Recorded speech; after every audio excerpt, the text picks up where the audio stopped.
विदेश मंत्री एस जयशंकर ने 6 अक्टूबर को कौटिल्य इकोनॉमिक कॉन्क्लेव में भाग लिया। कार्यक्रम को संबोधित करते हुए विदेश मंत्री ने संयुक्त राष्ट्र पर कटाक्ष किया। विदेश मंत्री एस जयशंकर ने आगे क्या कुछ कहा, ये सुनते हैं।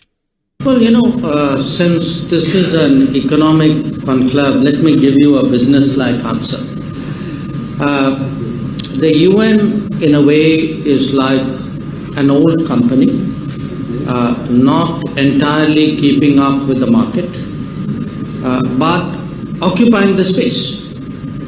And when it's behind times, in this world you have startups and innovation, so different people start doing their own things.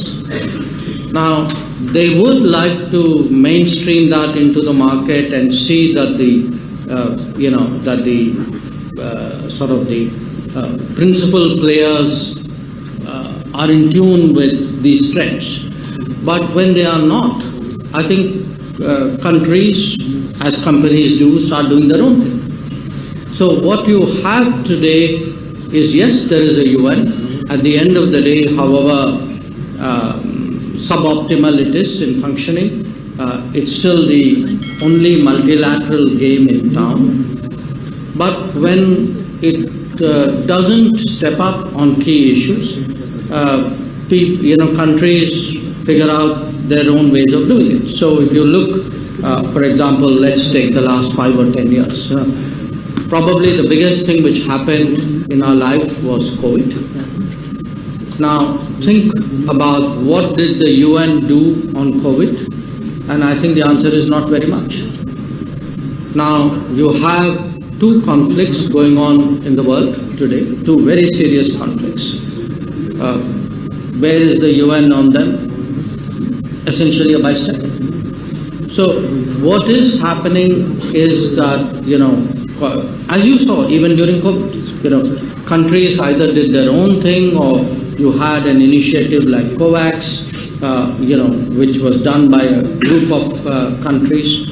When it comes to the big issues of the day, I think increasingly you find combinations of countries who come together and say, let's agree on this and let's go and do it. So you have, let us say, connectivity, and you have something like IMEC.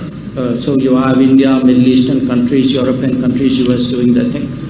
You have, say, in the Indo-Pacific, how do you, look after the global commons? So you have the Quad, which does its own thing.